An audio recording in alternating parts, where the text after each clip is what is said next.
Oke, here we go. Ini adalah datanya Dita ya. Dan ternyata data yang dikirim ke saya ini berupa list table. Nah, ini adalah sistem pertabelan di Excel yang sistematis dalam pengolahan data.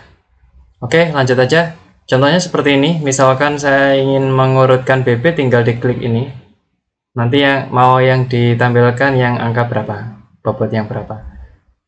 Tapi kalau dari sini ribet, kita bisa membuatnya lewat slice. Dari sini pilih ke desain. Di sini ada slice, insert slice. Kita mau bikin kategori yang mana nih? Misalkan ya pendidikan. Oke. Nah, nanti ketika salah satu ini dipencet, misalkan di satu, nah muncul hanya pendidikan di satu. D3 kayak gitu, S1, S2, SMA, SMK dan seterusnya yang tampil sesuai dengan kategori yang dipilih di salah satu ini.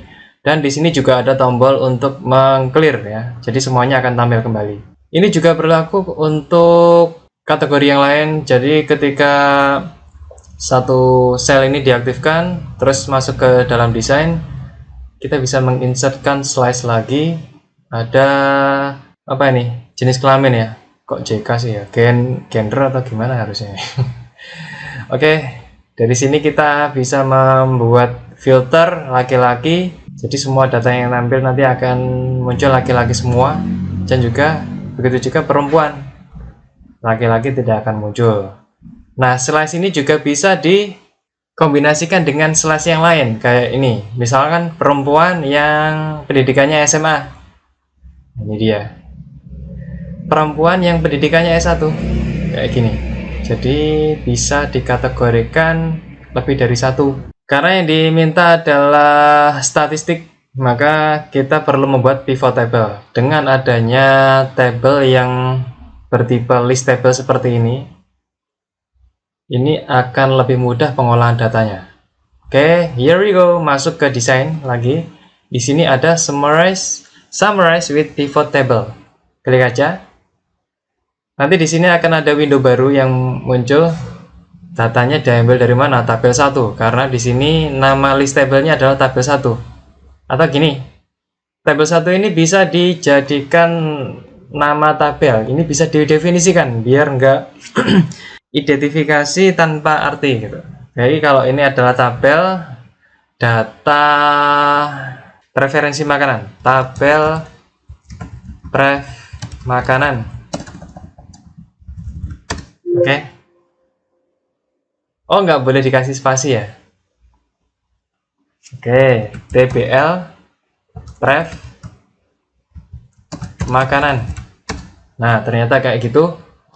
Nanti ketika ini dipilih di pojoknya ini, pojok kiri atas, semuanya data akan terpilih. Nanti kita bisa langsung ke summarize this pivot table. Nah, seperti yang saya bilang tadi, kalau tabelnya ini sudah dirubah, maka di sini kita bisa menemukan nama tabel itu, tabel pref makanan, seperti yang sudah saya buat tadi. Terus pivot, nah pivot ini kita bikin tabel baru, tapi mengambil datanya dari tabel pref makanan. Saya sarankan menggunakan new worksheet. Klik OK, nanti tabelnya akan muncul di sini nih. Ini namanya tabel generatif.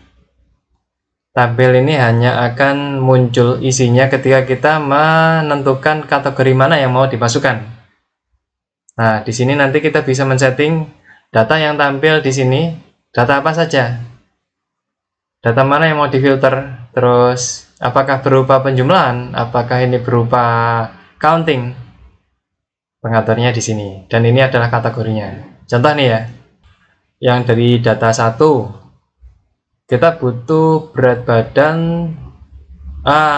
Ini dia kategori pendidikan dan jenis kelamin. Oke. Untuk pivot pertama, kita tentukan apakah jenis kelamin menentukan makanan gitu. Oke, wanita makan, terus makanan. Nah, nanti jumlahnya berdasarkan ininya, jumlah nomornya. Yang dimunculkan di nomor ini adalah bukan sum, tapi jumlah. Value settingnya dipilih, kemudian count. Ada berapa data di sini? Nah, itu count. Kategorinya adalah jenis kelamin, hierarki pertamanya, makanan itu hierarki kedua. Ya. Total datanya apakah 215? Kita cek di tabel pertama tadi, di sheet 1. Apakah benar? Ya, semuanya data benar. Ketika dipecah menjadi dua kategori, laki-laki jumlahnya 6, perempuan jumlahnya 149, kayak gitu. Itu namanya pivot table. Pivot table kita bisa namai nih pivot table-nya berdasarkan gender. Gitu ya. Oke. Berarti ya dibuat lagi nih. Desain summary with pivot table, new worksheet. Oke. Nanti akan menjadi sheet baru namanya sheet 3 ini. Kita kasih apa tadi? Pendidikan ya. Ini mungkin yang lebih detail ya. Kalau tadi cuma jenis kelamin, sekarang macam-macam. Utama aja, main itu berarti utama ya. Rekaman saya sudah 7 menit nih. Oke, karena di sini semuanya dimasukkan aja biar kelihatan nih.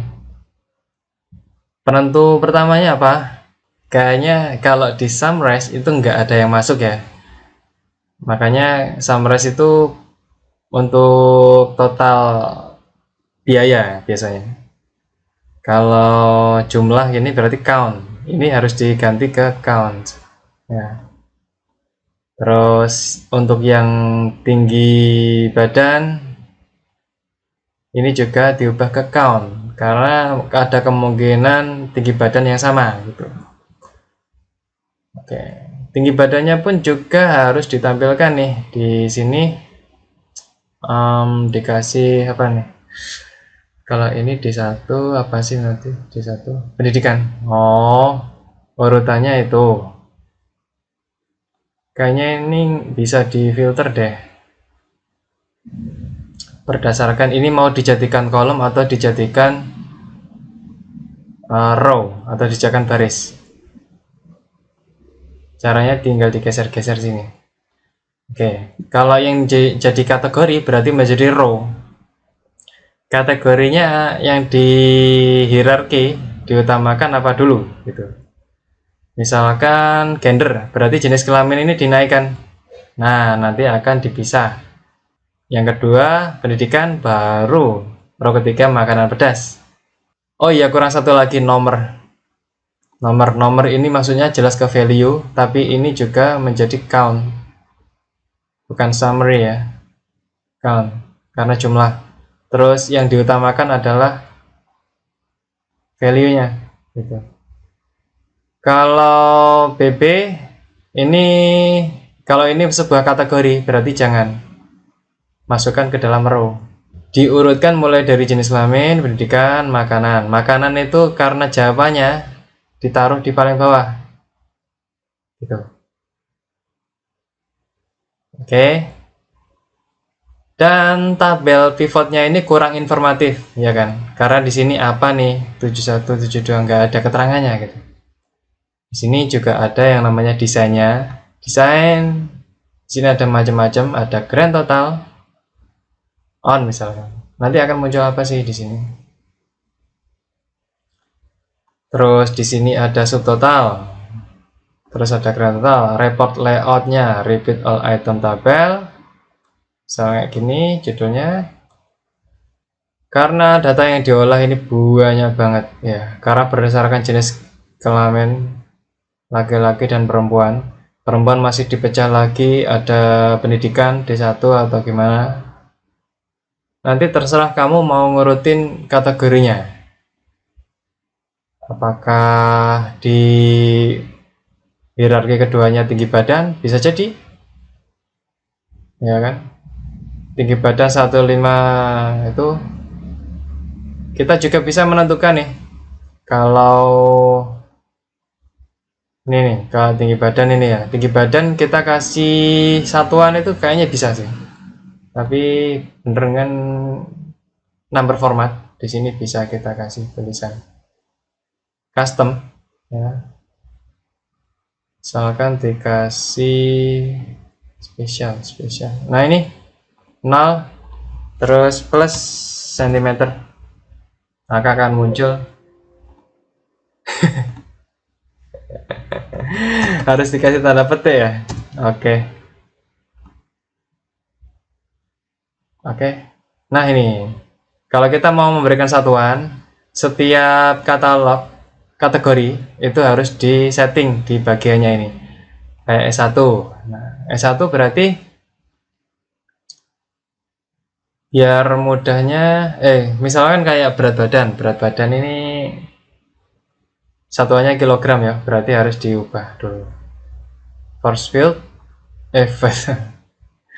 kemudian di bagian number formatnya diganti ke custom, tipenya adalah 0 untuk mewakili angka, kemudian spasi dalam tanda petik kilogram. Alright, oke, jadinya kayak gini. Oke. Kalau dibikin semua kategori dijadikan satu tempat, jelas akan membingungkan karena pemecahan kategorinya jadi kayak gini. Ya. Jadi misalkan satu sheet ini untuk kategori gender, ini untuk pendidikan. Ini lebih enak. Tinggi badan remove ya. Sama berat badan remove. Pendidikan juga remove. Karena poinnya ada di sini makanan. Jenis kelaminnya ini bukan. Karena yang pivot ini maunya kategori pendidikan, jadi yang dimasukkan pendidikannya aja. Pendidikannya ini dipindah ke atas prioritasnya, jadi dipecah berdasarkan pendidikan. Nah, pendidikan di sini kan ada berapa kategori toh? Ya, kalau dihitung 1, 2, 3, 4, 5, 6, 7. Ada 7 kategori. Nah, ini lebih eye friendly ya. Oke, outline form. Nah, kayak gini. Ini yang tampilannya bisa diubah-ubah sesuai dengan kenyamanan informasinya. Nah, ada yang seperti ini, show in tabular form atau show in outline. Nah, di satu yang pedas, satu yang tidak pedas, satu. Macam-macam, ada yang compact itu seperti yang tadi, kurang informatif. Kalau mau lebih informatif bisa kayak gini. Oke, mungkin kalau pendidikan ini bisa digini kan sih. Nah, kita juga bisa membuat pivotnya macam kayak gini. Pendidikan itu menjadi kolom, jadi D1, kolom D3, kolom D4, dan lain-lain. Ini menjadi kolom. Pedas dan tidak pedasnya ini menjadi baris. Nah, kayaknya lebih informatif kayak gini. Karena untuk pendidikan nanti akan ada keterangan di sini pendidikan, count of pendidikan. Begitu juga dengan ini, jenis kelamin, gender itu juga bisa dijadikan kolom. Nah, laki-laki, perempuan, mau dijadikan baris juga bisa kayak gini, tapi lebih informatif kayaknya gini deh, ada kolom dan baris. Hasil itu menjadi baris, kategorinya itu menjadi kolom. Itu ya, mungkin itu yang bisa saya sampaikan. Kalau ada sesuatu yang mau ditanyakan bisa diketik di kolom komentar. Video ini akan saya hidden, hanya orang yang memiliki link yang bisa nonton video ini. Jadi harap nanti kalau linknya hilang saya akan minta kembali link file video ini. Oke? Semoga bisa membantu dan selamat mengerjakan tugasnya.